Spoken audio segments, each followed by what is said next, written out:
This is Open to Debate. I'm John Donvan. Hi, everybody. We hear it said about a lot of things in recent years. We're in uncharted waters this time. Well, in regard to the presidential candidacy of one Joseph Biden, Democratic incumbent, the metaphor is precisely accurate. The idea that a party's presumptive nominee, an incumbent who swept the primaries and has all the delegates he needs and more, would be pressured to step aside weeks before the nominating convention is something we've never seen before. The two questions being asked: can Joe Biden beat Donald Trump? Can Joe Biden govern if he does? Are premised on concerns around his age and attendant cognitive abilities and a weak performance in a presidential debate. Unique in this challenge to a sitting president is that the doubts aren't being raised by his enemies, by his opponents, but by people who respect him and people who admire him and who know how disruptive it would be to switch candidates now so very late in our presidential election process. So what calculations make sense of this idea? Are they valid? Or is there a better case to be made for the Democrats sticking by Joe Biden all the way? At Open to Debate, we present sharp disagreements on important policy issues thoughtfully. And in that spirit, we are asking this question for this debate: should Joe Biden step aside? Let's meet our debaters. Answering yes to that question, I want to introduce Michelle Goldberg. Michelle is an opinion columnist at the New York Times. She has addressed this very issue, not just at the present moment, but in the past as well. Michelle, welcome to Open to Debate. Thank you. Thanks for having me.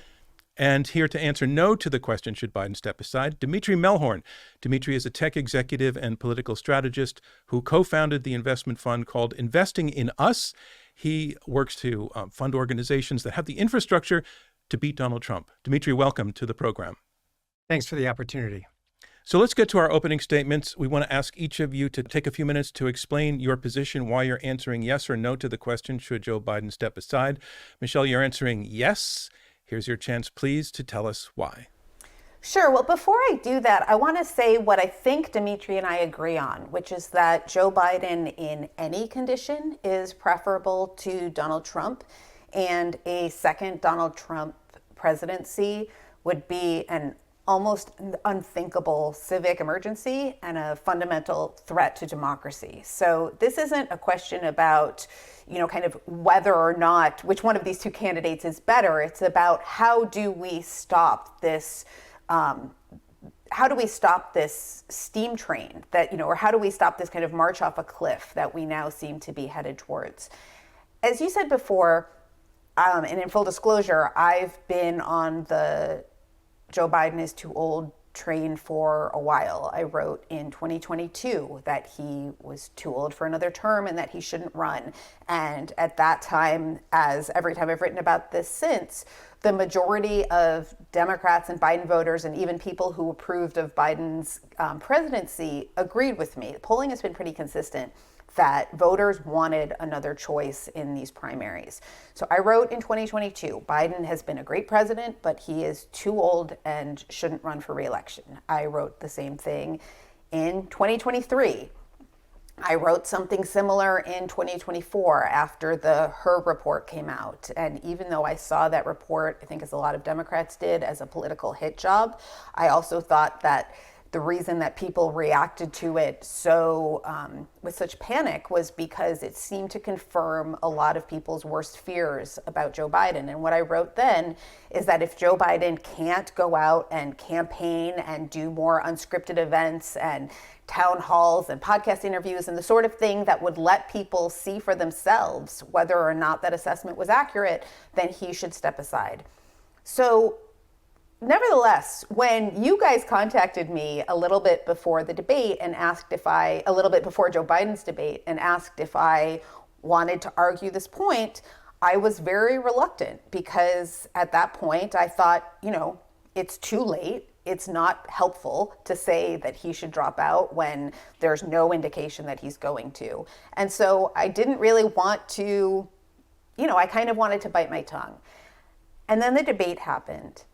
And as I see the debate, it wasn't just a bad night. It was a revelation that our worst fears about Joe Biden weren't just correct, that it was even worse than we thought. And since then, it seems to me that everything is kind of pointing in the same direction. Before the debate, the polls already showed Joe Biden behind. Since then, there are some polls that suggest that the race is kind of frozen and that things are unmoved, and there are other polls that show both that, that Joe Biden is falling even further behind, that states that weren't previously in play, like Minnesota and New Mexico, now suddenly are. I don't think that we're going to see the bottom really fall out, because this is a country that's extremely polarized. And I think, there's a large number of people who kind of feel like I do, that Joe Biden in a coma is preferable to Donald Trump at his best. But those aren't the people, those people are already convinced. Those aren't the people that you need to win over. And so since the debate, after the debate, you saw this intense panic. And Joe Biden had it really just been a bad night, had they wanted to or been capable of addressing that panic, I think you would have seen him out doing a lot more events to show that, yes, he can, despite what we saw on that stage, that was a fluke, and he can indeed speak extemporaneously. He can think on his feet. And instead, we saw one short interview with George Stephanopoulos that I didn't particularly find reassuring, and I don't think a lot of other people found reassuring. And we found other tightly scripted events, radio Michelle, interviews. I'm sorry to say you've hit time, but we can hear more of your thoughts when the discussion ensues. I want to now bring it back to Dimitri. Dimitri, you take the opposite position. You believe that Biden should not step aside. Here's your chance to make the case. Well, I am very grateful for Michelle and her comments that we all still agree that Joe Biden would be a far better president than Donald Trump. The emotional reaction that she had watching the debate was the emotional reaction that I had also. Actually, I was just finishing up a cross-country flight and was maybe 10 minutes before going below 10,000 feet when the debate started. So all I got was the first 10 minutes and a bunch of frantic texts from my friends and family telling me that we were all going to die. And yeah, I felt that. But it's not the first time I've felt that in this era. I felt that when the New York Times needle told me he was going to win in 2016. And I felt that when Kevin McCarthy visited Mar-a-Lago in March of 2021, that, oh my gosh, here we are.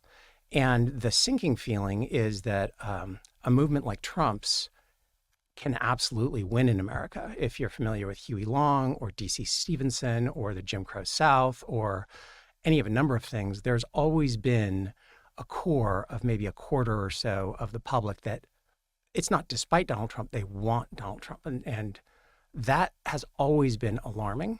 And when he won, we had to think through, okay, how do you protect America from it? And we can invest in journalism, we can invest in litigation, we have done those things.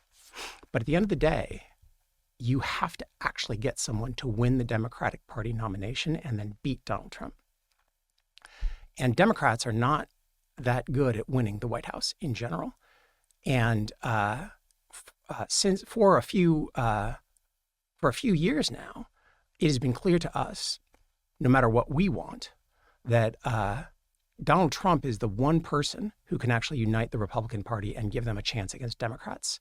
And Joe Biden is the one person who can actually unite the Democratic Party and give them a chance against Republicans. And the reason for that, as far as we can tell, is that Donald Trump's movement, in order to succeed, has to present the system as catastrophically, irredeemably corrupt. And not only is it corrupt, but it's corrupt in ways that you, the great American people, need to fight against because they're coming to kill you. They're anti-religious, they're anti-male, they're anti-white, they're anti-America. And those two central attacks, they've broken their pick on Joe Biden. Donald Trump tried to get Ukraine to announce an investigation. They've had state lies by foreign agents read into the well of the Senate to gin up this Joe is corrupt thing. And they use age to show how weak he is so that they can present as if he's not a regular church-going Catholic who's clearly also a white guy, who's clearly a public servant that people trust. Now, against all of that, and by the way, if you want to know how important Trump thinks that is, they've spent more time trying to present Joe as corrupt than they've spent on anything else, maybe even everything else combined. And it hasn't worked. And so if you take that seriously, then you get back to where Michelle was and where I was, which is that we would still vote for Biden over Trump. We are just worried that other people won't. And that's a totally legitimate emotional reaction, but you got to go check. You got to go ask. And the last thing, the thing you got to know if you're asking is, what actually do the swing voters think? And it turns out that the 5 or so million people in the 4 states that are going to matter, their views have not changed. Biden has lost 2 points in the head-to-head, which is well within the margin of error of these two people. Trump's odds of becoming president have grown, according to all the models, but by less than 5%. And in this kind of a race, that's important, and I would do anything to overcome it. But it is not the case that swing voters are ready to dump Joe. They already thought he was that. They live in the TikTok, Fox information ecosystem. They already thought he was that bad. Okay, I've got to break in on time. Dimitri, thank you. I just want to very, very tightly ask each of you, and by tightly I mean to give a tight answer, something you could put on a billboard. Michelle, I'm going to ask you both the same question. What is it the fundamental thing that you think anybody on the other side needs to understand in order to be persuaded by you? What's the main argument? Well, I think that Dimitri's argument is that basically the Republicans and Trump have already unleashed their worst and that he's kind of inoculated. And that's just not the case. There was a recent poll that showed, a recent YouGov poll showed that the number of people who consider Joe Biden honest and trustworthy is now 36%. And in as much as the case for Joe Biden keeps saying that he is honest and trustworthy, that is going to flounder on the shoals of people's own perceptions of his age-related decline. The billboard's getting big, so I want to bring the question back to Dimitri. The same question to you. Fundamentally, what do you think is wrong with the argument that Michelle is making that people would need to understand? It's Joe Biden's decision, and we can have a conversation about the decision that he should make, but unless and until he decides otherwise, this is the same binary choice we had last time, and both candidates have significant new liabilities. And the time we're spending talking about Joe's new liabilities is time we're not spending talking about Trump's new liabilities. Okay. In our opening statements, it's clear, I want to make this obvious if it isn't already, that both of our debaters prefer Joe Biden to Donald Trump. Neither of them wants to see a Trump presidency, and they're both arguing essentially from that position of how to make Trump's defeat come about in terms of a Biden candidacy, yes or no. Michelle Goldberg saying that she felt that the debate itself was ultimately a revelation that Joe Biden's cognitive abilities were worse than thought, that this is evident and presumably dooms his candidacy. Dimitri Melhorn pushing back, saying that he's seen warnings like this come up before, but that if there's anybody in the country who can unite the Democrats and potentially undecided voters against Donald Trump, it is Joe Biden uniquely. So those are the two arguments. But I want to dig, and especially Michelle, as we were, I had to cut you short in your opening. But I want to make this not the continuation of your opening, but a question for both of you to debate about. What you saw in the debate, as you've indicated, you were kind of raising warnings before that. Does it show you, are you saying it shows you a man who can't win the election, or is it showing you a man who cannot govern? I think certainly the first. I think it shows us a man who cannot win the election. And why is that? Well, as I said before, I mean, Dimitri said, that this is an emotional response, and I will certainly cop to having an emotional response. But the polls, as I said, the polls already showed him behind. Now he's further behind. I haven't yet heard any plan from the campaign surrogates, from Dimitri about how he turns that around, especially when he cannot campaign. He evidently cannot campaign the way a normal Democratic candidate would campaign. And Donald Trump hasn't even begun to spend money in the swing states, because, in part, I think because he wants Biden to be the nominee at this point. But there's just a gusher of money that's coming to, if Biden stays in the race, hammer home all the doubts that people already have. As for whether he can govern, I mean, look, I still trust Joe Biden's judgment on the big things, and I trust the team around him. But I think that that's also a sort of elitist argument to go out and make to the American people, to say, yes, he might have declined precipitously, but, trust us, trust the bureaucracy, trust the staff, it'll be fine. I think that that's an argument that's only going to work with people who already know who Anthony Blinken is and think highly of him. And I think in as much as the Democratic Party has to go out and make that argument, it is catastrophic to all of their credibility. The Democratic Party, which is again behind.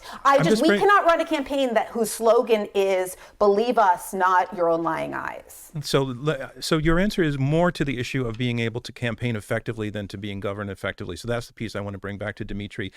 What I'm hearing Michelle saying is she doesn't feel that the president simply has the energy, the verve, the at this point the linguistic ability to do what you have to do to be out on the stump and to be saying the things that you need to say, to be pushing back to the charges that are made, that he doesn't have the performance ability that a candidate needs at this point to win the election. Yeah. So first of all, to the extent that we have any private access to anyone who's making decisions at the White House or the campaign, we have also said that this needs to be prosecuted with vigor. And, Donald Trump worked maybe 2 hours a day, and Joe Biden is working too hard. He just is. He's logging too many hours. And he needs to do a little bit less presidenting so he can do more sleeping and winning so that he can do more presidenting. And if he works a little bit less and gets out a little bit more, we will see more of him. However, who will we see? We are not going to see Barack Obama. We're not going to see a young John F. Kennedy. We are going to see Joe Biden. And Joe Biden's modus operandi is actually, as he's been president, and we've thought about the age issue for a long while, and we've engaged with medical experts about it and political experts, because both of these men have been the most likely nominees for several years. And Michelle could make a lot of arguments about how it would be great if we had a nominee who would be crushing Donald Trump. The problem is there's no single human being that is obvious to do that. And when you play them all out, they're all weaker because the movement behind Donald Trump is very strong. They're going to win if we don't get our act together. Now, the question is, should we get our act together? The answer is yes. Does getting our act together mean replacing Joe with someone else? And there I would say, to Michelle's point, if this was like a country in Asia where Joe Biden was treated as a revered elder, he would be napping and he would also be consulted on anything important because the leader of the Council of Elders has the wisdom to resolve things. And he is brought in as the closer in bipartisan deal-making, international affairs. That is what people see. If he's out on the stump, he's going to be bad at speaking. He has been for decades. And the kind of physical aging he's doing makes that worse.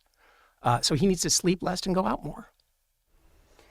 Well, we don't have a Council of Elders, we have a president. And I certainly think that people like me, kind of writers, columnists, coastal elites can overstate the importance of verbal fluency, can overstate, the importance of having a great orator like Barack Obama, like John F. Kennedy.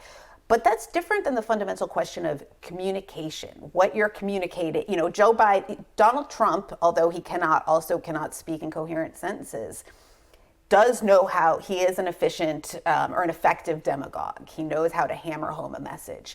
And you need someone who can hammer home a message against him. And one of the moments of the debate to me that showed so starkly how Joe Biden cannot do that is when Donald Trump teed up an argument with this blatant lie about how everybody wanted Roe versus Wade to be overturned. He said liberals, Democrats, Republicans, there was consensus.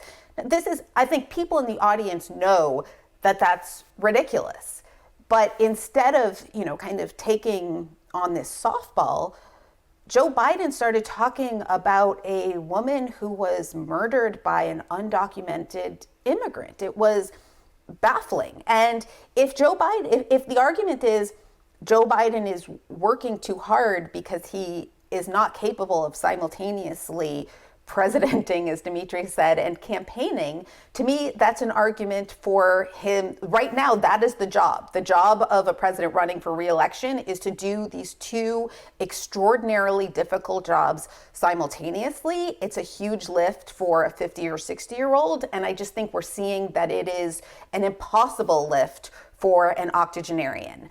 Dimitri, in light of what everything that Michelle has just said, do you think it would be advisable for the president to go ahead and take a cognitive test and publicize the results? Well, so sure, I think both candidates should take a battery of tests, right? But we still get back to the same thing, which is Michelle and I are both debating about what other people are going to do, because we're going to vote for Biden. So we're debating about what 5 million swing voters in Wisconsin will do. And there's a debate about what the job of the president should be and how to balance it. And incumbent presidents running for re-election always get that balance wrong a little bit. And pretty much my entire life, the incumbent president has always had a really bad first debate because of it. The question is this situation so radically different? Is the presidency so different from the Council of Elders that it doesn't matter? Or is the presidency mostly, do you really have to, in order to win a campaign, do you have to be able to stand up next to a vaudeville showman who's lost the ability to distinguish between truth and reality and correct every lie? Or do you need to be able to speak without notes fluently on the campaign trail? Neither of those is going to be available for Joe Biden. Does that mean a single other person is better? And again, the amount of effort that has been put on damaging Joe Biden, yeah, people are a little bummed. But in terms of the swing voters, the information environment in which swing voters live, marginal voters, is an information environment dominated by TikTok and by Fox News and by Steve Bannon and by Russian influence. And so the certainty that Michelle has, and by the way, again, that I had when I watched the first few minutes of the debate, was that we'd lost the ability to persuade those voters. So it's not that we've been persuaded, it's that we think other people have been persuaded. And if you look at them, they actually believe, because of misinformation, that Joe Biden is always like he was in those first 10 minutes and worse. They also don't know any of the things about Donald Trump that Michelle and I know.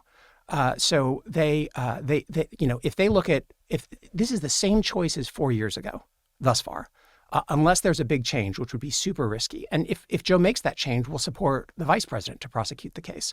But if Joe does not make that change, it's the same binary choice as last time. And both men have suffered tremendous brand damage. Joe, because of how he presidented, some people didn't like it. And also, and he's, responsible for world events that have happened on his watch. And also, he's clearly physically aging a lot and is worrying to people because we sort of remotely medically diagnosed that is correlated with something even worse, and we're sure of it.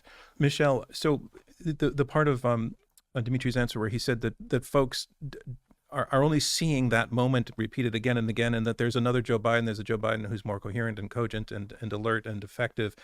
I want to bring you to you the same question about, should he take a cognitive test? And if he took a cognitive test and he passed it, would that assuage your concerns?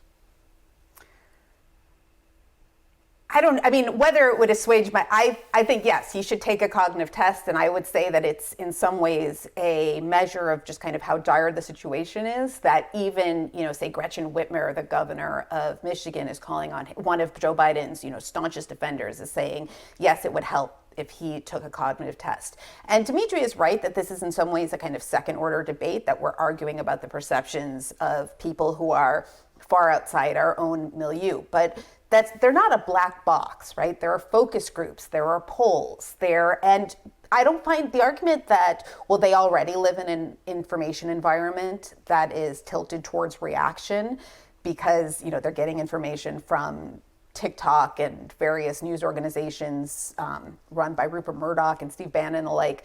I don't see how that is an argument for keeping someone who evidently can't break through in the race.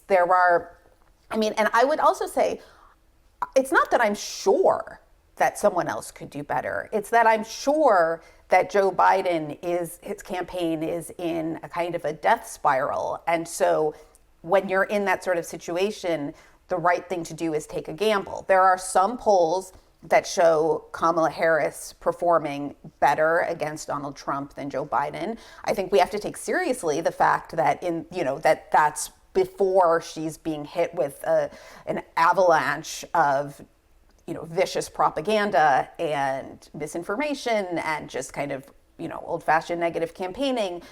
Nevertheless, there is an upside there. And what I haven't heard Dimitri or anyone else say is, what is the path forward for Joe Biden? How does Joe Biden turn this around? That's a great question. Let's put that right to Dimitri now. So just to answer your prior question, John, I realized I didn't answer it directly. The reason that I think Whitmer and others are wrong that a cognitive test is a good idea is it's a binary choice and it needs to be both of them. I would like both of those men to take a series of tests that indicate, because I think Donald Trump actually has growing dementia. And the kind of aging that he is doing is far more dangerous because he's lost the ability to distinguish between truth and reality. And so if there's a 3 a.m. phone call at Joe Biden, even in a worst case, which I don't think is real, but even in a worst case, he will call his advisors. They will come to a good decision. If there's a 3 a.m. phone call to Donald Trump, the worst case is a nuclear strike. I mean, it's terrible. And so I want to make sure that if there is an evaluation of their brains, that we evaluate them both. Now, in terms of how Joe turns it around, I agree with Michelle that all of these other candidates have upside, for sure.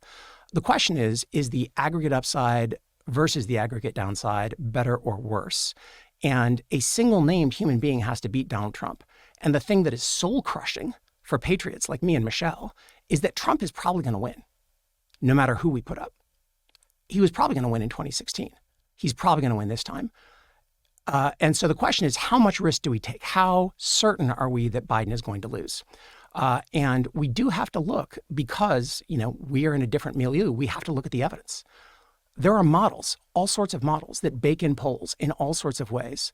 They all give the odds of Trump beating Biden at roughly 2-1, which is horrible. But even the most bearish model, which is Nate Silver's new model, gives Biden a 30% chance of winning. And so if you're talking a range of winning of, and by the way, the most bullish model on Biden, which is 538, which is the most historically accurate model, gives the odds at 50-50. So you've got a bunch of external facts. Wait, can I say something quickly about please. Nate Silver's model? Because again, I'm not going to get into I'm not qualified to get into the weeds of these models. If you can be really, really brief, because I don't want to spend a lot of time on that. I think that it's important to note that Nate Silver, who believes that his own model is overly optimistic because it basically assumes a president who can campaign in a normal fashion. Oh, I agree that Nate Silver's editorial views are more negative. No, but he believes that the fundamentals of his own model. I want to stop you both. I want to stop you both. Hello. I want to stop you both because 30%. I want to stop you both. We have limited time. I want to stay on point. And the fact that, Dimitri, that you are so involved in fundraising, and the fundraising has been going well for Joe Biden, but then we see George Clooney come out this week, weeks after, very successful fundraiser, himself saying it's time for the president to step aside from the race. Where is the smart money on this, and what do you make of the fact that George Clooney, who was putting bucks into this, himself is saying it's time to turn the corner? I definitely believe that George Clooney and Nate Silver both think that Biden is going to lose. The only point I was making earlier is that the objective evidence, the actual model, he's saying his model's wrong, but the objective evidence is that Biden's odds of winning are somewhere between 30 and 50%.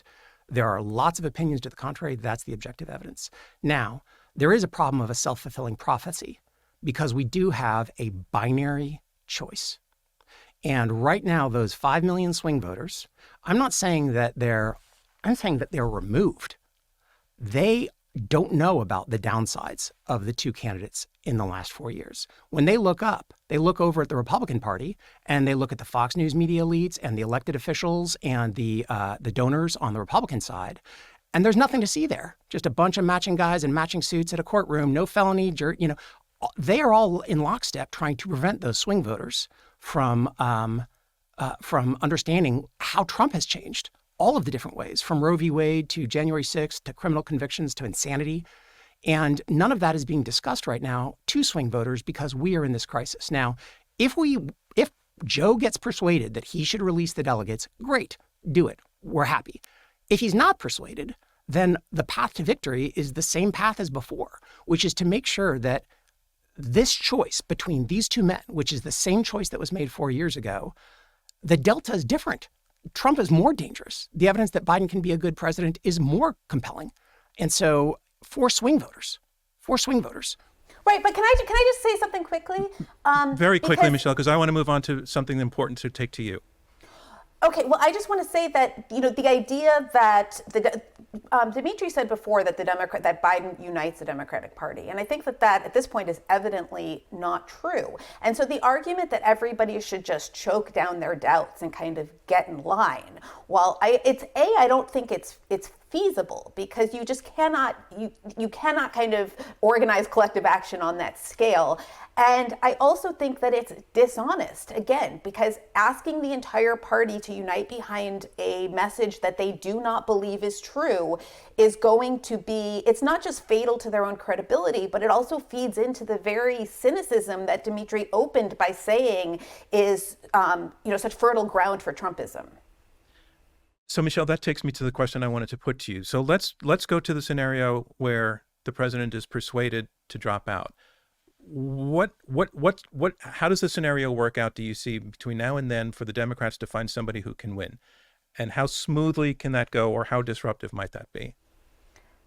Well, there are two paths, and I'm somewhat agnostic between them. I think that probably the easiest path and the path of least resistance and the path that unites the Democratic Party the most is for Kamala Harris to be the nominee. That is, what she's for. People talk about the Democratic legitimacy of Joe Biden having won all these primaries.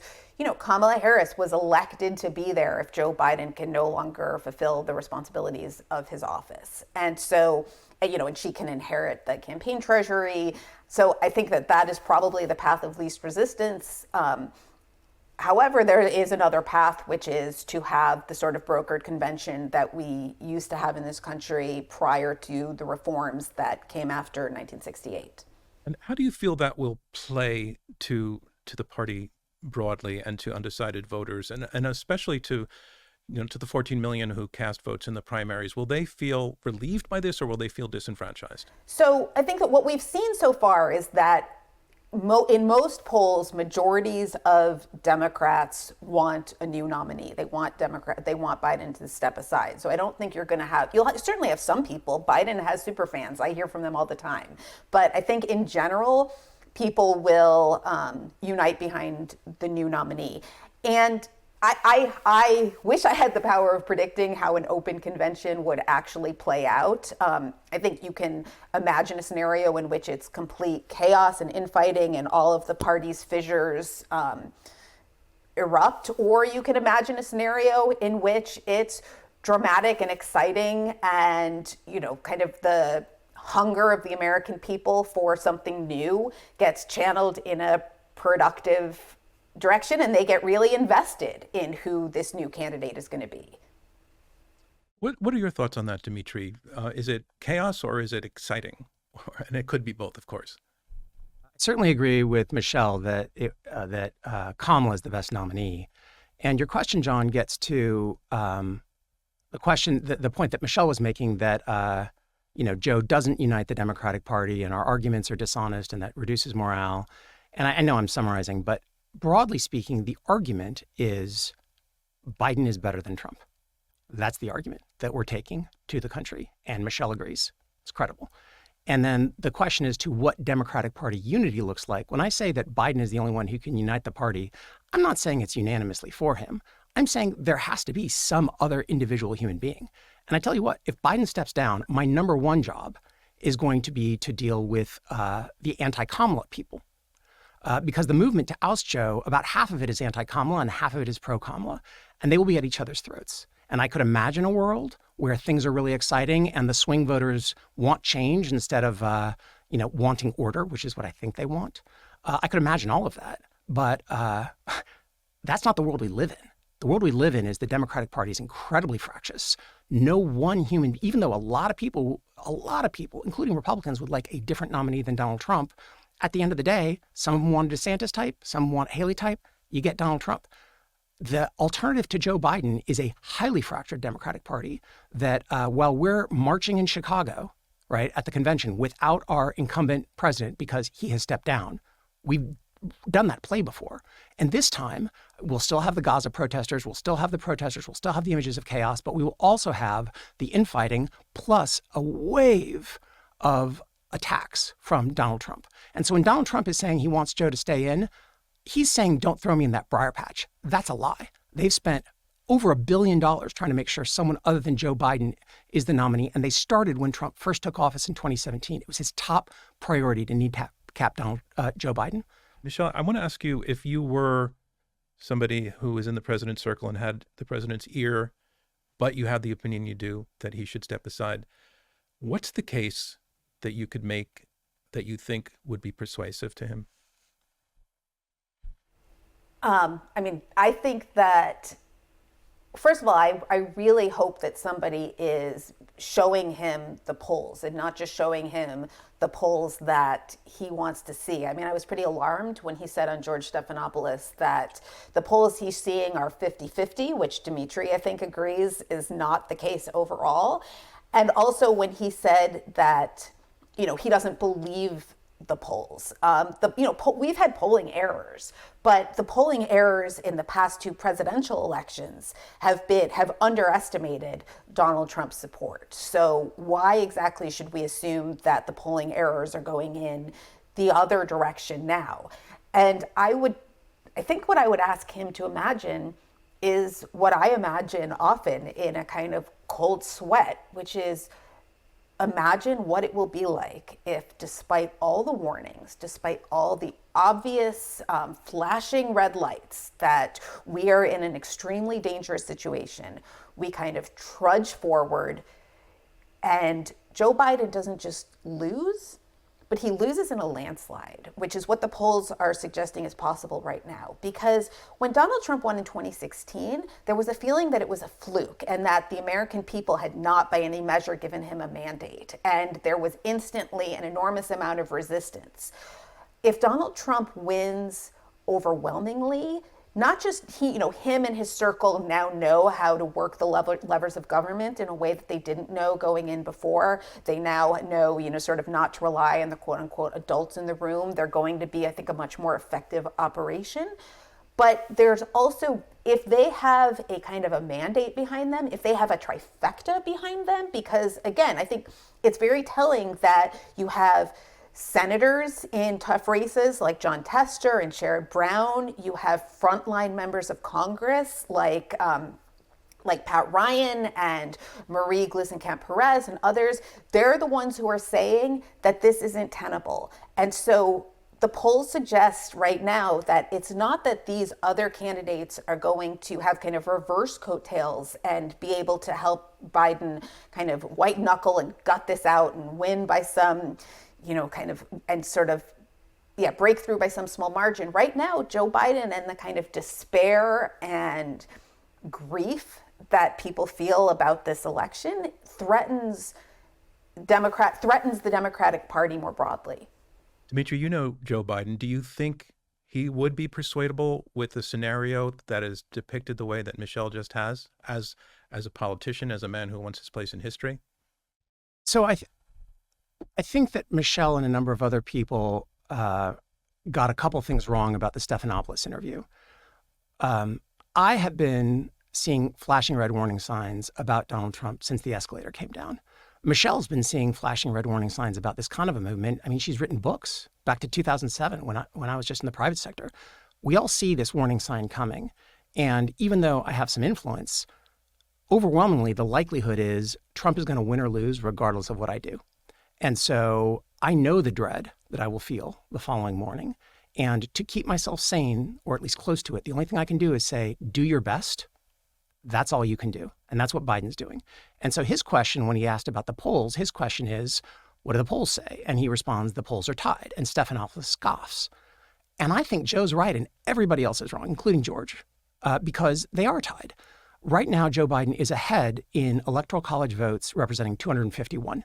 And he's within 2 or 3 points in another 60 electoral college votes. He is down 3 points in Pennsylvania. He's down a point and a half in Wisconsin. Can I jump in? I'm sorry. My question to you is whether he could be persuaded at this point. Yeah. So, sorry. The answer is you'd have to persuade me. The bar is higher for him. And your analysis is heavily poll-weighted, editorial-weighted, and inconsistent with the analysis that we've done, which is it is very much a tie race. And if we start telling people the things about Donald Trump that we now know, instead of having all of this evidence against interests of Democrats saying, hey, swing voters, the one thing that's changed in the last 4 years is that the Democratic guy is now unfit.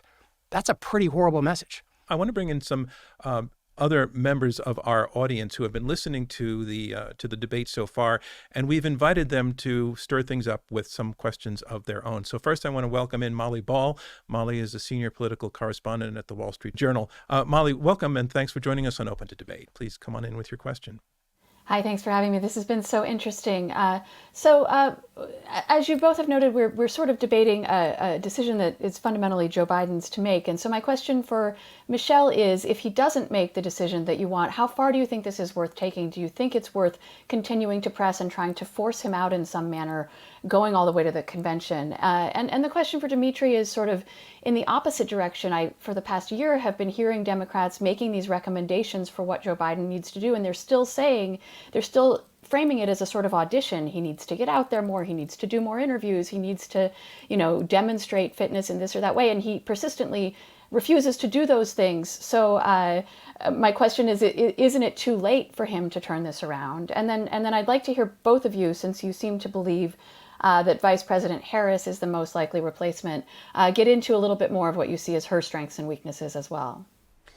So I think the first question that Molly asked, hi Molly, is a really difficult one, because there's the question is sort of, when do Democrats basically burn the boats, right? When did they decide that this is so far gone that they need to do anything they can to get another nominee, even at the risk of further damaging an already extremely weak one? I think to some sense we've past that point. I mean, I hear Dimitri saying that this is all very counterproductive, that people need to stop turning their fire on Joe Biden.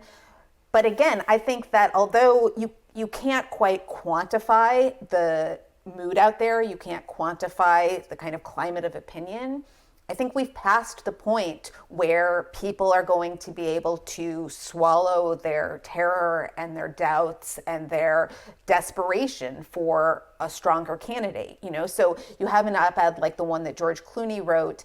There's no putting that back in the tube, even though I think that, if Joe Biden is the nominee, Democrats are going to make the argument that you basically want them to be making right now, which is saying that even a very weak Joe Biden is preferable to, you basically have two men who are old and show signs of being cognitively unfit. One of them is wise and kind and patriotic, and the other is a fascistic criminal. And so that's the argument that we'll have to kind of make during the long slog of the rest of the campaign. As to the question about Kamala Harris, my sense is that, first of all, I think that there is such a tremendous hunger among Democrats and among just really the anti-Trump coalition for somebody who can make and really prosecute the case against Donald Trump again and again and again, and in a, kind of clear and coherent way. And that is Kamala Harris's strength, right? She's a former prosecutor. We've seen her do that kind of thing in Senate hearings. And the position of vice president is historically one that doesn't lend itself to great PR, right? Kind of vice presidents always seem sort of Veep-like. That's why that show became such a hit. And so you can imagine, again, there's downside with Kamala Harris. You can imagine her going into the race and sort of, all of these glaring flaws becoming really evident, and see her swift-boated in a way that's difficult to recover from. But you can also imagine, again, this huge sigh of relief and energy and unleashed energy. People who've been walking on eggshells, who have their heart in their stomach every time they see Joe Biden talk, will all of a sudden be able to get out there and go door to door, and I think you'll just see like a huge flood of new energy, new money, new excitement.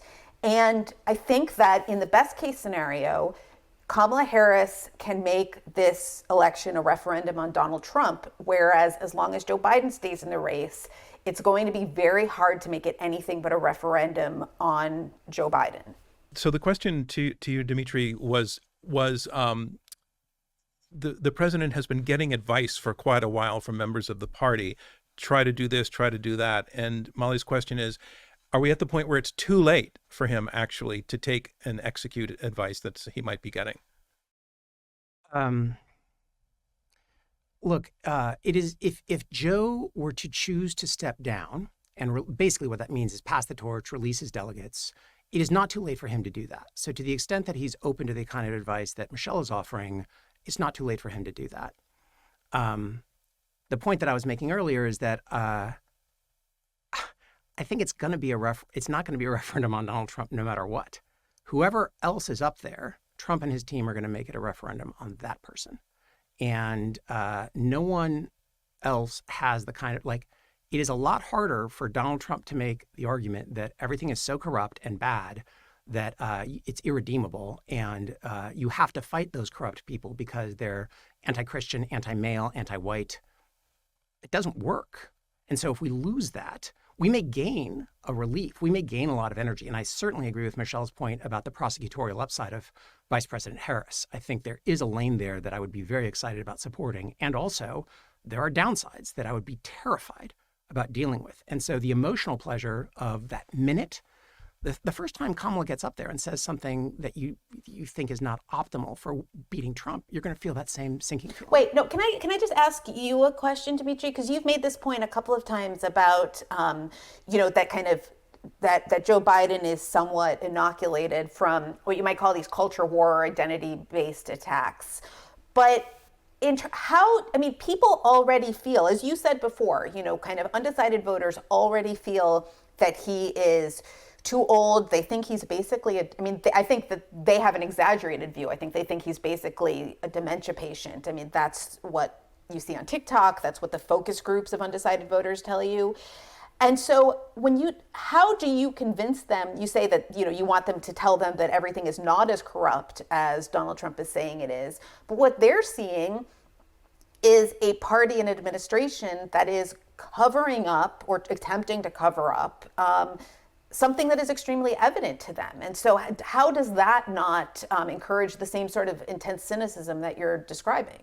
I'm going to need to leave that as a rhetorical question in the interest of time. Molly, thank you very much for your question. And I want to bring in Tyler Foggett, who is a senior editor at The New Yorker and host of the magazine's flagship politics podcast, The Political Scene. Tyler, thanks for joining us on Open to Debate. And I have the same note to you, if you can keep a tight question and maybe just one that both debaters can answer, just in the interest of time.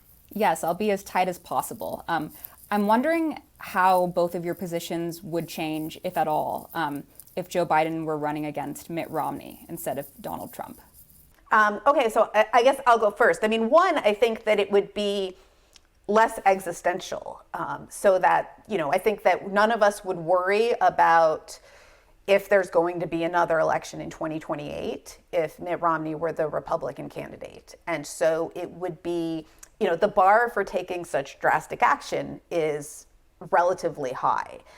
At the same time, I think that if he were evidently losing, I also don't want Mitt Romney to be president, even though right now that sounds like a huge relief compared to what we're staring down. And so, again, I would still say he's losing. When you're losing and nobody is able to articulate a theory of the case for how you turn it around, and there's still time to change course, you should change course. But I don't know if I wouldn't feel quite so urgent about it, because I would feel like we were, marching into a future that was not necessarily my preferred one, but I wouldn't feel like we were marching off a cliff. I would be working outside of politics. The only thing I care about is beating Donald Trump. If Donald Trump gets defeated and that version of human evil is gone for this generation, I'm going back into the private sector. Tyler, that was a very brief answer, which gives you a little bit of a follow-up opportunity if you'd like to take it. It seems like this is something that you're so focused on swing voters and kind of how they're thinking about this. And I guess I just wonder if they're kind of taking that same, calculation and thinking that, I guess it's just, I can see how voters might have trouble seeing some of the arguments about keeping Biden in the race or getting him out of it, how they might, take it, in good faith, given that perhaps if you're a swing voter, you're not as concerned about the specter of Trump as, a Democrat. Well, can I answer that? Yeah. Okay. I mean, I feel like, Dimitri's argument, as I hear it, seems to be premised on getting voters to see the unique evil of Donald Trump. And seeing that unique evil as, so threatening that they can overlook all their qualms about Joe Biden.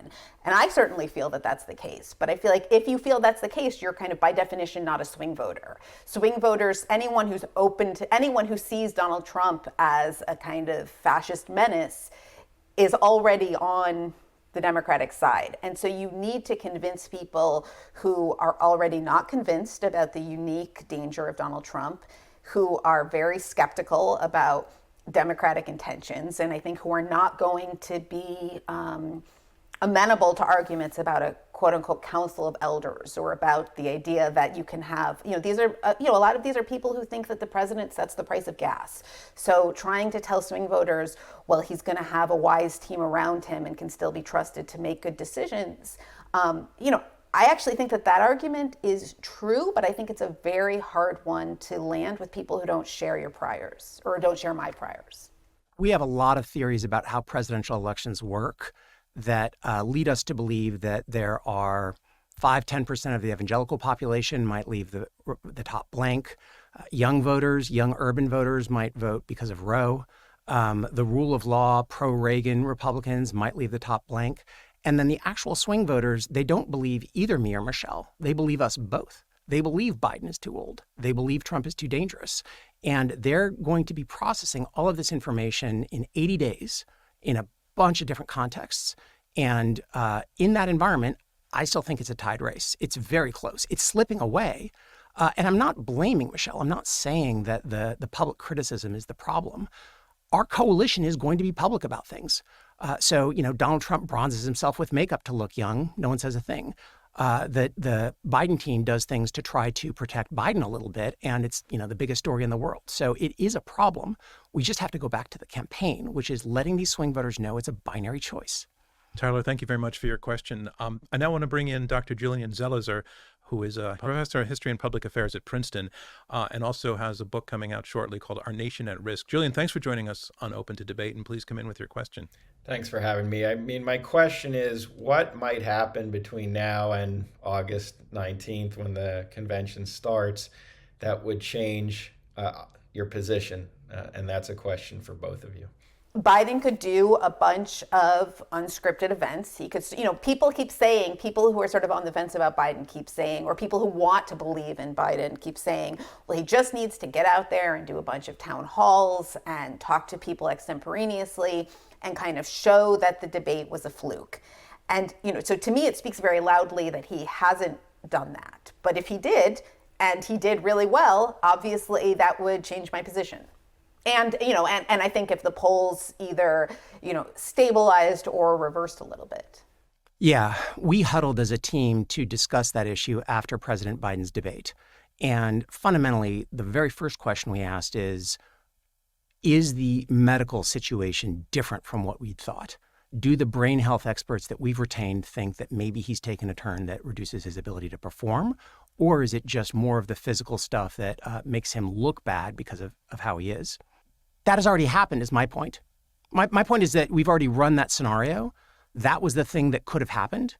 And I guess if it happens again and we learn that Biden is actually performing worse as president, or that his two-way head-to-head campaign is dramatically performing worse, then we'd have evidence that his performance has declined, and that would be different. Thank you very much. And Julian, thank you for your question. We have time for one more question from our live audience. We have a number of you who are watching this taping happening in real time and have been submitting comments and questions. This one, it's for both of you.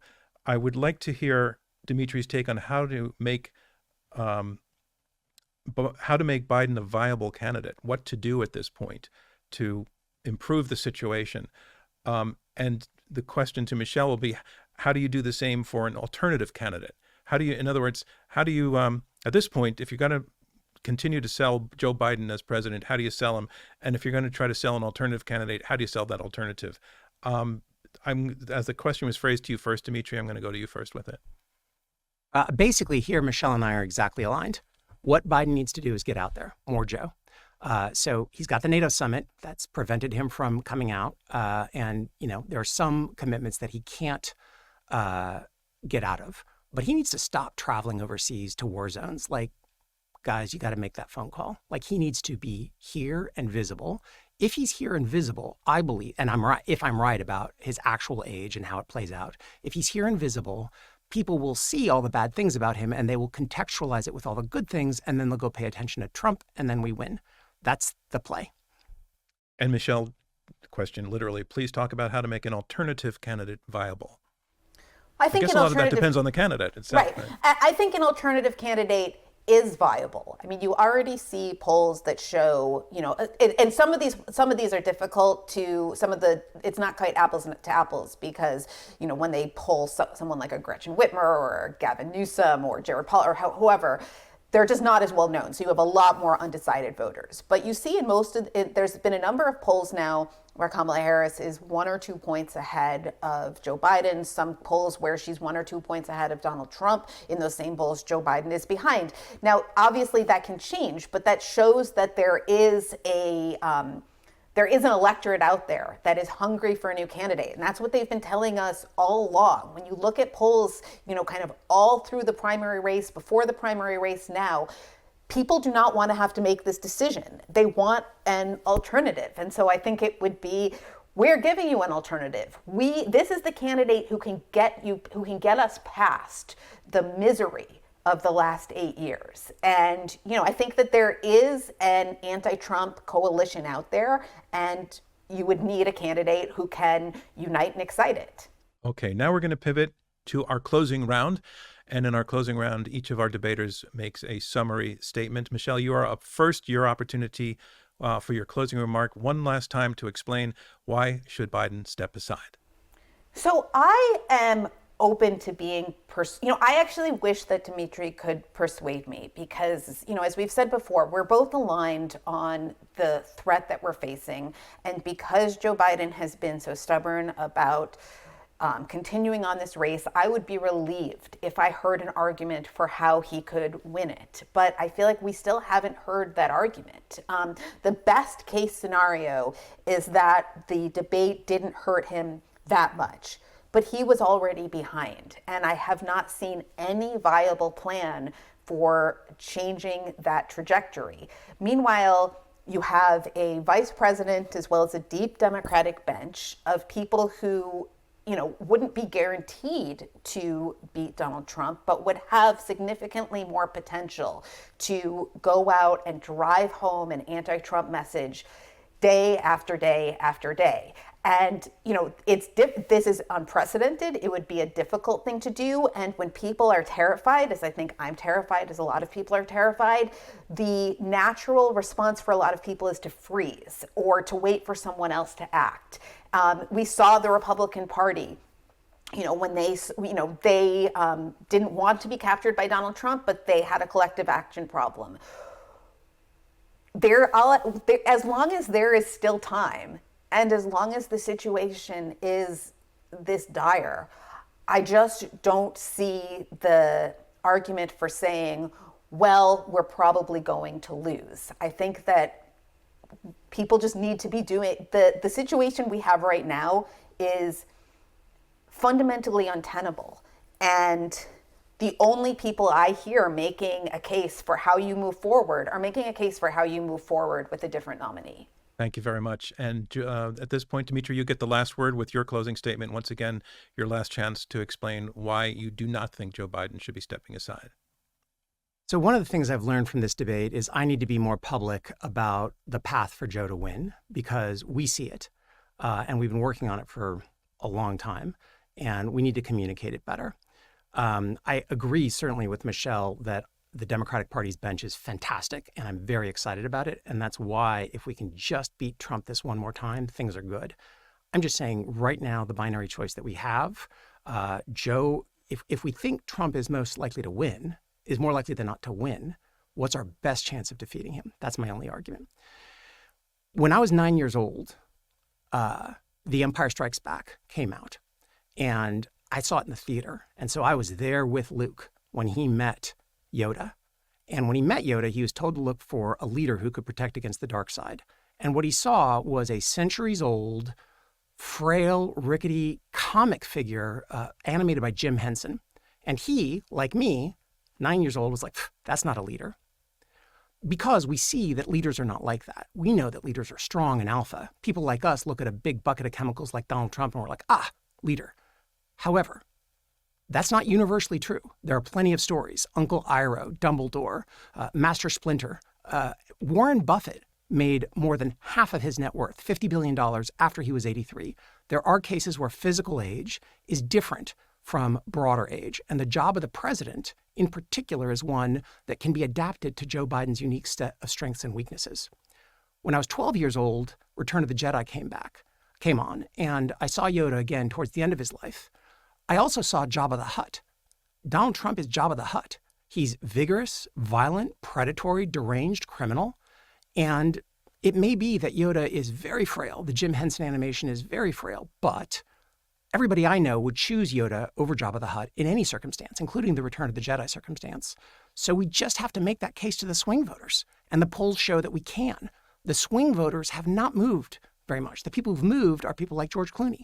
And it's important, but it's not the swing voters. It's a different thing. Thank you very much. And that is a wrap on this debate. And I want to thank both of our debaters, Michelle Goldberg and Dimitri Melhorn. We really appreciate your willingness to show up, to disagree civilly, and the fact that you did it so civilly and in such an interesting way. Thanks to both of you for joining us on Open to Debate. Thank you so much. Thanks, John.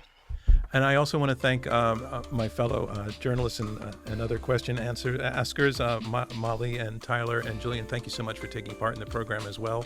And finally, a big thank you to you, our audience, for tuning into this episode of a live taping of Open to Debate.